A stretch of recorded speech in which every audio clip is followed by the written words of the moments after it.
Hey, what's going on, guys? My name is Adam, and I thought I'd show you a little bit of what we're working on out here. I got a 78 Pontiac Trans Am, and doing something a little different. We're going to lift it. Now, don't get upset. I'm not going to cut the body off, stick it on a four-wheel drive frame or nothing like that. I'm going to modify the suspension on it to get a little bit bigger tires on it because, well, it looks good, I guess, to me. So we're going to work on it and show you what I'm doing. A real quick backstory. I bought this car 4 years ago, tore it completely down. It was just a shell. Tore it down, redid all the, fixed any body rust, redid all the suspension, everything, yada, yada. Got a rebuilt 400 in it and a 700 R4. And I put some 30-inch BFG all-trains on it and basically just shoved this massive 2-inch spacer in the coils and threw some air shocks on the rear and called it done. And it rode like you would expect it to. So what I'm doing now is taking all that off, doing it right. I found a little research. If anybody is interested in doing this, the lower ball joint is the same on an 83 through 94, I believe, S10 Blazer. Well, they make lift spindles for Blazers. So bought a lift spindle for Blazer. Upper ball joint just bolts into place. Good to go. Put that on everything. Tie rod's even the same somehow.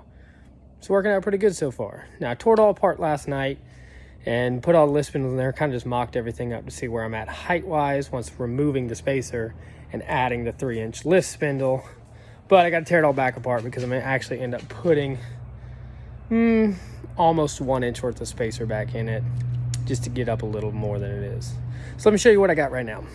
So this is where I'm at. This is a 3-inch, I don't know if I can get back there to show you too, lift spindle for I think it's 83 through 94, something like that, S10 Blazer.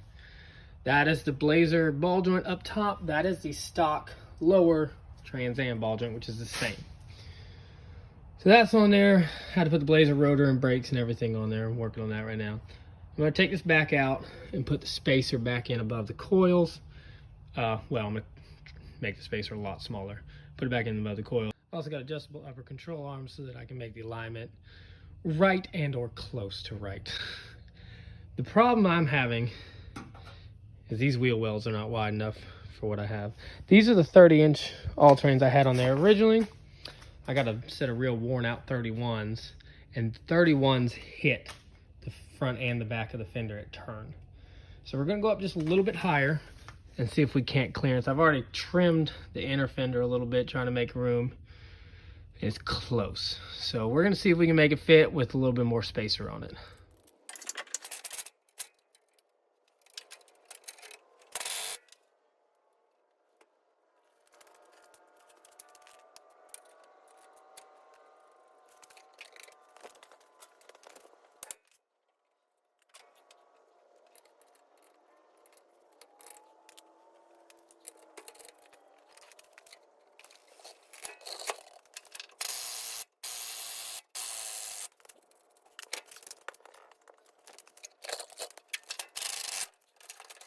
All right, so now that's out, I'm gonna trim up the spacer.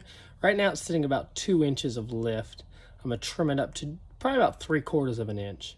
I don't wanna go high because I don't wanna max out the spring again because this thing rode like a dump truck. So we're going up just a little bit enough. Hopefully it gets a little bit of clearance on that. All right, so I've trimmed the spacer down. As you can see, it's just a little bit bigger than my thumb. Not much, just enough. I think it's right around an inch. So we're gonna go ahead and stick it back up in there and put the spindle back on and see where the tire sits.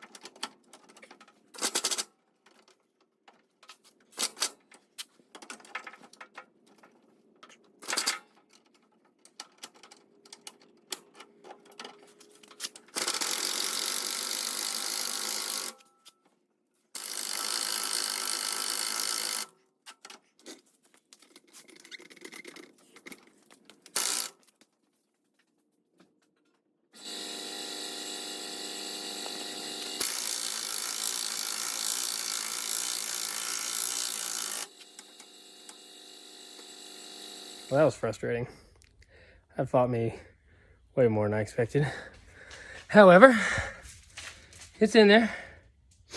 Now we gotta put the control or the spindle back on. Give you a little. This is the lift spindle, and that's the stock spindle.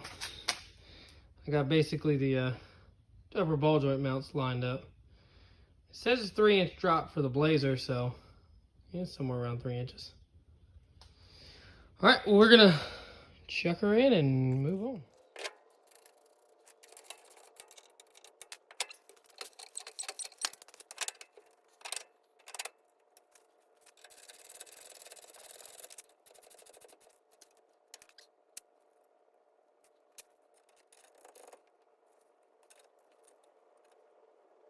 For the last 45 minutes, I've been putting the tires on, turning them, checking clearance, just control arms, yada yada. I ended up measuring, deciding to take the spacer back out of the passenger side I'd put in. I didn't like the way the ball joint was angled. It was too steep, and I couldn't adjust the control arms to get it really to fit without kicking it in real bad.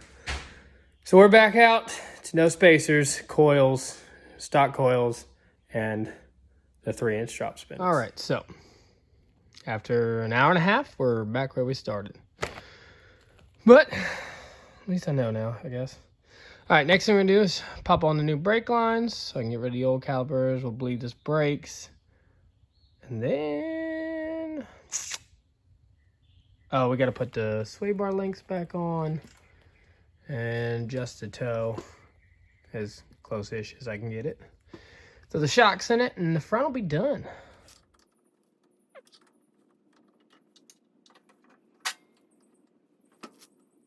All right, so the problem I'm having is the brake line doesn't want to fit in the space that I have, which isn't surprising. This is not meant for this car. It's a lift spindle, a lot of things going on. I can't use the original brake line. It's too short, and the original calipers are obviously different than the Blazer calipers. So what I'm ended up doing, as you can see, right here is recessed, and they want it to come out here. Well, this points directly at the bottom of the control arm, so the only way it wouldn't hit is if I'm full turn to the left. So what I'm ended up doing is coming in here and just cutting this little ridge down here so that it can exit out backwards, and that'll give me plenty of clearance to do it. Knock that out and put it on and see how it fits. Ledge off to allow this to sit like that, kick out that way. Should clearance just fine. All right, first thing you want to do, pop this little retaining tab out, holds the brake line in there. Should be able to come out a little bit. We'll take our wrenches, see if we can't crack this line loose. Here comes the quick part. Try to do this without losing a lot of fluid.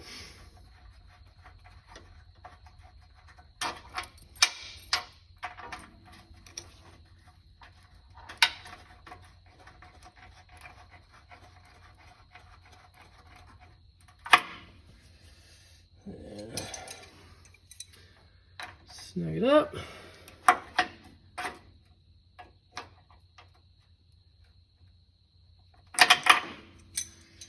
It should lock back in, same place.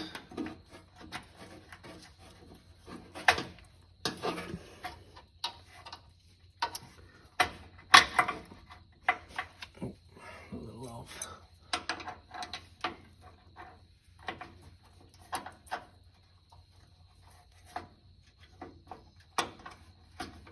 There we go.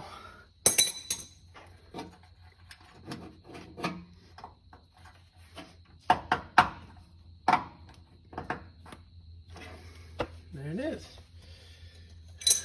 We'll go do the same thing on the other side. I got the cap off the master cylinder. Come over here. See if we can't bleed these brakes a little bit. Should be able to just drip it dry, or drip bleed it. Just crack open the bleeder and let gravity do the work for you. So we'll see.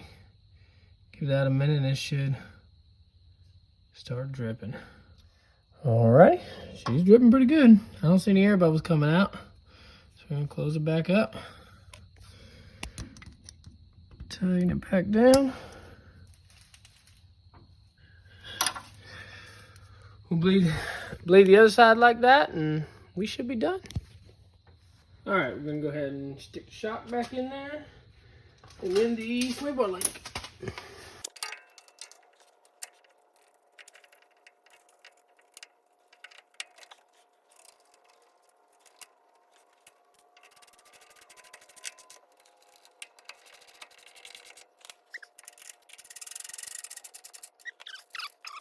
Alrighty. Throw the swaybar link back in here. This side will be done. Well, I gotta cut this tab off. That's the Blazer brake line, so it comes with a tab to bolt it to the control arm up out of the way. But since we don't need it, it's gonna go.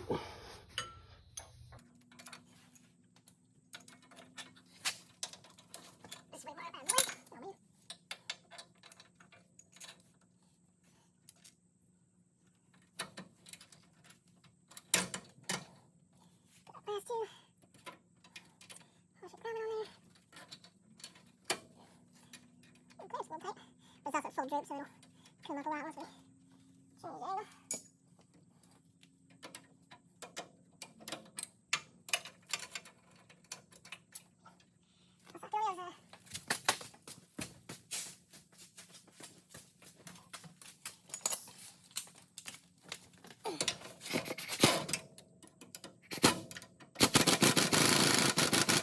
Alrighty. That one side's done. Just gotta throw the tires on them. All right, guys, here she is sitting on her own feet again. Definitely a little higher than it was. I got plenty of clearance for the 31s everywhere except the back of the fender. Got a full turn. I can get the tire till about there is where it starts to hit. So you can see I've been playing with the ideas of cutting. Obviously these are real worn out 31s, so I'd have even a little bit more tread to deal with too. Now I can get away with cutting here because the fender bolt's back here. If I cut it here, that'll give me just enough room to give it a full turn. I got plenty of room on front without hitting. Now it just comes to the chime of cutting a fender. No one enjoys that. Well, no turning back now. Well, here she is. A little bit of fender trimming. She's sitting on a set of 31s, full turn. Granted, these are worn out. I'm gonna get a new set soon. I just wanna make sure everything fits. I had to do a little trimming. You can see back in there. I'm gonna come back and weld that up together. Same on the other side. Front, I just kind of massage it out of the way a little bit with a hammer. Back's always had plenty of room to clear. Not sure what I'm gonna do with the back. It needs to come up a little bit, not much. She's looking good. Hopefully get her out tomorrow, take her up and down the road, see how she rides. That's all for tonight. So I thought about it all night, and I didn't feel comfortable with it. The Trans Am rims, snowflake rims, have an awful offset on them. The tire and rims sit way deep in the wheel well. So if you see right here, there's a line on the spindle here. That's where the rim hits the spindle, the knuckle, whatever you want to call it, when it's just bolted up. So I had to use these little cheapy 1/4 inch generic AutoZone spacers, and they fit just fine. It clears the rim and tire, no issues. The only problem is I barely got any lug nut coming through, or any lug stud coming through. With the rim and tire on, the rim sits about flush with the end of this. And these are shanked, you know, so it's only got that much, you know, threads holding the rim and tire on. I didn't feel comfortable with it. So this day and age, we're lucky because Google is our best friend. I looked up the stud for this Blazer rotor, and it's an M12 by 1.5, I think. and it's 40 millimeters long as a stock stud. So I Googled M12 by 1.5 lug stud, and I found these. They're dormant part number, but they are 50 millimeters long, which comes out to like 2 inches. I think 40 millimeters came out to like 1.5 inches, something like that. So I got about 1/2 inch more lug stud on this. So we're gonna pop these rotors off, pop the hub back off, pound out these studs, pound these in. Now I looked it up by the shank size too, the width of this, to make sure it would fit in the actual hub itself. So this should be the exact same thing, just a little bit longer. Now what worries me is this little tip. I'm hoping that's not what they're accounting for, but when I hold it up the other one, I should have a lot more sticking out. Even to count for how thick this is, I should be more than good. So we're gonna pull the hub back off, pound out one of the studs, and see how it looks.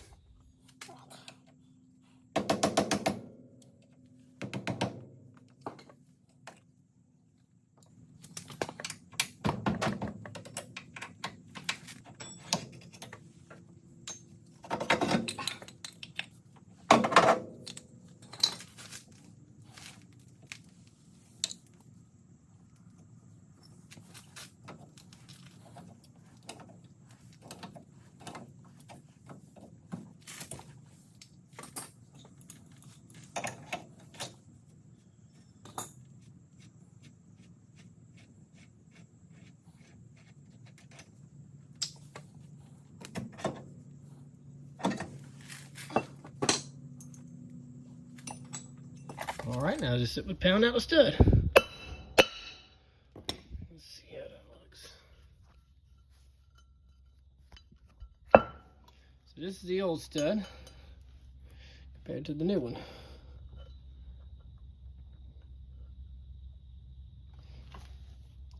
Still got some more on it. I'm gonna go ahead and pound it in, see how it looks. Ready? Drop the stud in, get a punch, give her a hit. Alrighty. And that's it. Definitely got some longer on it. Should get a good more thread bite to it. I got all the new studs installed. Definitely a little bit longer, so that should be more than what we need. Go ahead and stick the hub back on. And a bearing.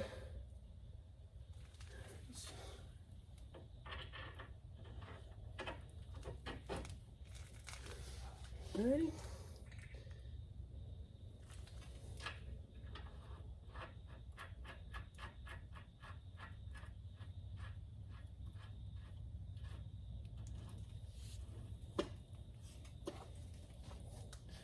All right. Now you always want to spin your hub while you're tightening, just to make sure that bearing's not going to bind up anywhere. Get it nice and tight, and then back it off about a 1/4 turn or so.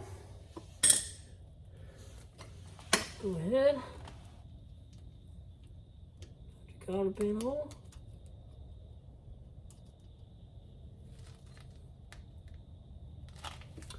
Let's see where it gotta go, just a hair.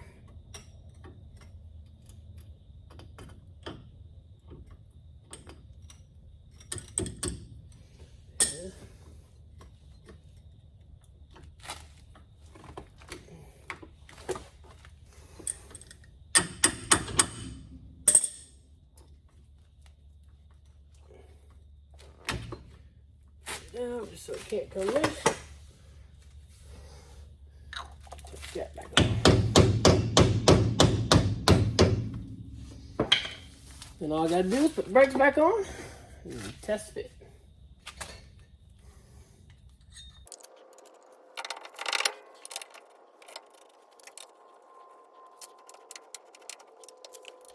It's definitely got way more threads coming out than it was before.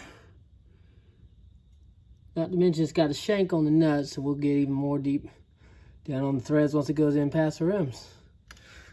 Alrighty, we'll bolt this back up and do it to the other side. Now the front's done, we're gonna move towards the back. Now for the back, the only thing I did was I threw some new leaf springs in there. There were 5 leaf springs, so they're considered heavy duty according to the company I bought them from. And then I threw some air shocks on the back, and it's got about 1 inch longer shackle on it. So what I'm gonna do, I have a add a leaf kit on order. Hopefully that'll lift it up about 1 inch. And then on the back, right here, I got some inch spacers on it. The tire's still kind of tucked up in the wheel well, so we're gonna swap those out for these, which are 1.25 inches. And that should hopefully bring the tire right where I want to. And then hopefully the add a leaf will do the rest.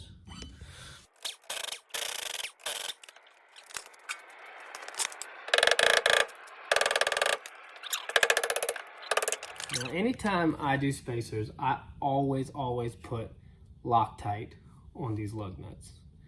And I know that firsthand because I've had a bolts back off and a spacer come off a truck before. So I always put a dab of Loctite on my nuts holding the spacer to the vehicle. Just for good measure. Use blue Loctite just in case you ever want it to come back off. Don't want to put a red on there and screw up a stud. I always like to put Loctite on them. So small update. I went ahead and threw some longer shackles on the back, about 1 inch longer than it was on there, and brought the back up pretty good. It's gonna be a temporary, in reality thing one day. I'm hoping to go to a coilover for the rear. That's later down the line. I'm kind of just want to get this thing back on the road for now so I can start doing the body work and paint. And now the suspension's done everywhere, the next main thing is got to get the air conditioner working. And I've got my steering wheel and dash bezel sent out to Randy Combs to get them replated gold. And then we can finally get this thing back on the road. Once my tires get here. Tires should be here next week, hopefully. And then we can get them back on the road. But yeah, so this is the this is what it looks like with the shackle on there. Pretty decent. Really not, ideal, but it is what it is. So let's get back on the road for now. And the coilover kit I want is probably $2,500, so it's gonna be a while. We're gonna shoot for paint and body first, and then we'll get on from there. But that's gonna wrap it up for the suspension as of now. Other than waiting on the tires and then take it to get in alignment, we should be back on the road soon, hopefully. That'll be it for now.